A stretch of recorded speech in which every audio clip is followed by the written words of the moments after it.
I'm Tad Flaky. I'm Lilibet Flaky. And this is Pointless Global News.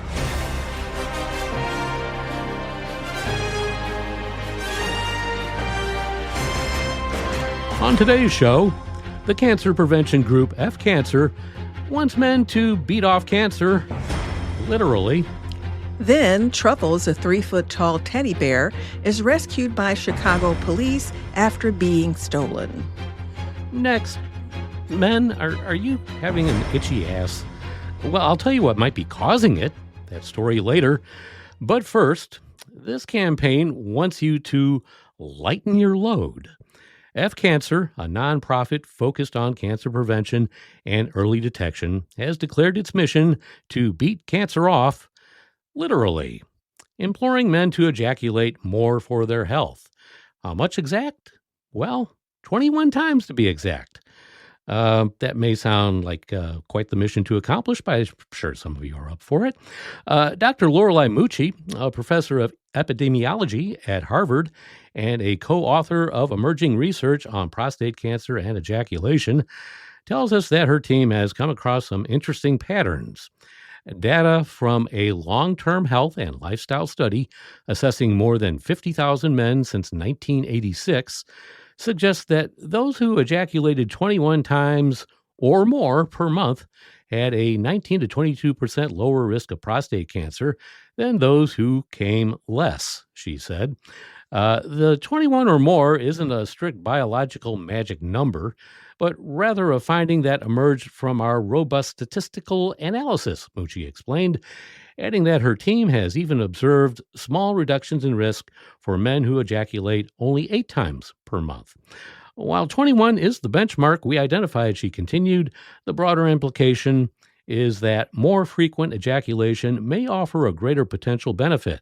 According to the American Cancer Society, prostate cancer is the second most common cancer in U.S. men, after skin cancer, as roughly 1 in 8 men will be diagnosed in their lifetime.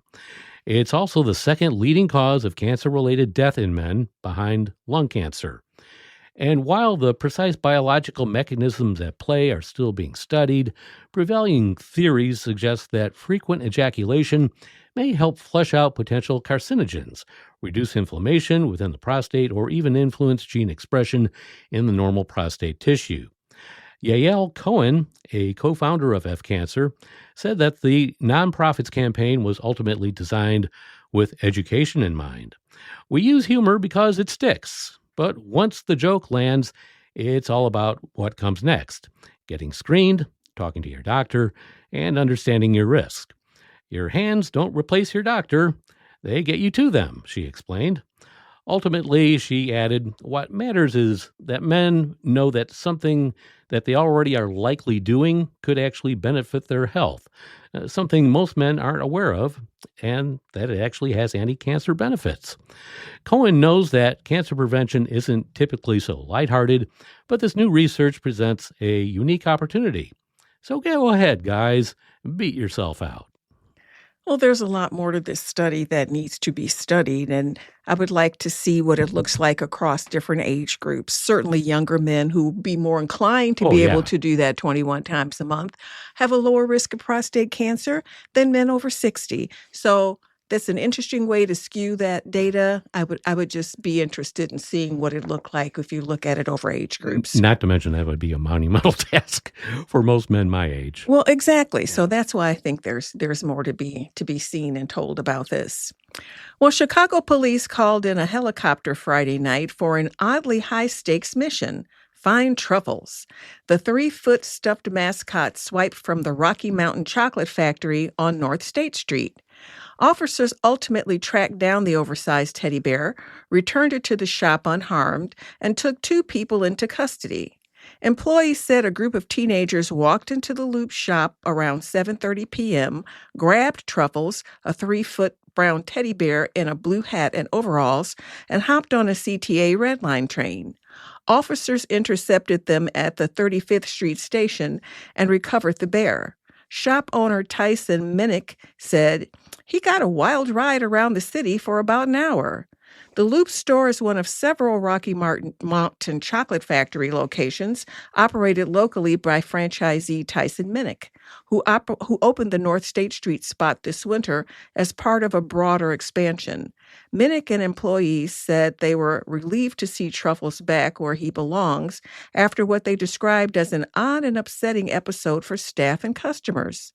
Chicago police say 2 people were taken into custody and that charges are pending, though authorities have not yet specified what those charges will be. The initial reports and scanner audio showed that officers deployed the department's helicopter during the search and that as many as 10 officers were involved in this teddy bear search and seizure. Chicago police would not comment on why so many officers were involved in the search. For the moment, Truffles is back in the Loop storefront window, greeting passerbys as usual. Shop staff say they plan to review, display, and staffing routines to head off any copycat pranks, and the swift rescue has left employees and onlookers glad to see the familiar mascot return to his usual perch. Well, I have a lot to say about this, but I'm not going to say it all. But that Chicago police could deploy that much manpower to find a teddy bear when people are getting shot and killed in the streets of Chicago all the time, and they're not putting forth the effort that it takes to solve those crimes. And to make it even more ridiculous, a helicopter was involved. Exactly. So we Come know on. we know What are where you their where Or their a teddy bear? priorities lie. Exactly. Unless someone on the police force owns or is a relative of the chocolate shop owner. Yeah, I kind of That's doubt just it. ridiculous. Oh, well, it's our lovely Chicago police hard at work. Finally, an itchy bottom is an uncomfortable but very common problem for men. Up to 61% experience an itchy butt at some point in their lives, according to a survey by Anusol, or do you say Anusol? And it's not serious for most people. The condition simply refers to persistent itching around the anus, often caused by irritation of the sensitive skin that's in that area. 90 out of 100 cases are caused by a minor leakage, better known as soiling, from the bottom. If small amounts of poop or liquid mucus leak from the bottom, this can irritate the delicate skin around the area. Other causes include skin conditions such as dermatitis, psoriasis, infections, piles, or fissures. In more serious cases, it could be a sign of bowel cancer. Most of the time, however, the problem can be eased with simple lifestyle and hygiene changes. But if the itching persists and is accompanied by other symptoms, it may be a sign that medical advice is needed. You should visit your doctor if 1. You have a persistent itchy butt. 2. The itch keeps coming back. 3. You have a pain in your bottom, and it's not your boss. 4. You have blood in your poop, which might be dark, red, or black. 5. Bleeding or leaking liquid from your bottom. 6. You've noticed a change in your bowel habits. 7. You have an itchy bottom and feel itchy on other parts of your body. And 8, if I've kept my count right, I think I have, you notice a change around your anus, and I mean your anus, not the planet, that is not usual for you. Dr. Cheryl Lithgow, matron at Benenden Health, suggests that discomfort can stem from your butt reacting to something you've used, whether that's scented wipes, harsh soaps, or even laundry detergent. Use your over-the-counter or prescribed emollients in the area every time you go to the bathroom, and avoid scented products and stick to cotton undies, she advises.